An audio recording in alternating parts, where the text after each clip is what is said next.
পৌর ২০০০-এ বিএনপি ৭ নং ওয়ার্ডে বিশাল দোয়া ও ইফতার মাহফিল সম্পূর্ণ। দক্ষিণ চট্টগ্রামের চন্দনাইশ উপজেলার ২০০০ পৌরসভার ৭ নং ওয়ার্ডের বিএনপি যুবদল, ছাত্রদল ও অঙ্গ সংগঠনের উদ্যোগে বিশাল দোয়া ও ইফতার মাহফিল সম্পূর্ণ হয়েছে। বৃহস্পতিবার বিকাল ৪টা থেকে হাজারীপুকুর পারস্থ এলাকায় দোয়া ও ইফতার মাহফিল অনুষ্ঠিত হয়।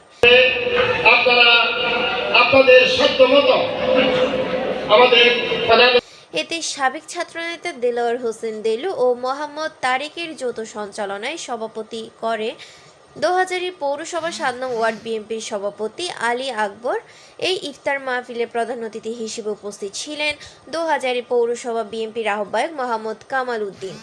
অতিথি হিসেবে আরও উপস্থিত ছিলেন ২০০০ পৌরসভা বিএনপির সদস্য সচিব বাবু খান, ২০০০ পৌরসভা যুবদলের আহ্বায়ক ইখতিয়ার উদ্দিন সুমন, ৭ নং ওয়ার্ড বিএনপির সাধারণ সম্পাদক মনির আহমদ কাজল, পৌরসভা বিএনপির সাবেক সভাপতি নূর মোহাম্মদ, সাবেক অর্থ সম্পাদক আহমদ মিয়া, সাবেক সাংগঠনিক সম্পাদক আমির হোসেন আমির, কারা নির্যাতিত বিএনপি নেতা মোহাম্মদ হাকিম, মোহাম্মদ আক্তার।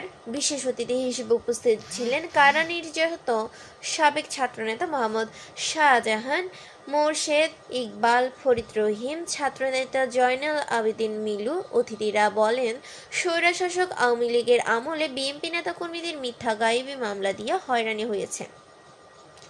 দীর্ঘ ১৬ বছর ধরে ইফতার মাহফিল সহ নানা কর্মসূচি করতে দেয়নি আওয়ামী লীগ।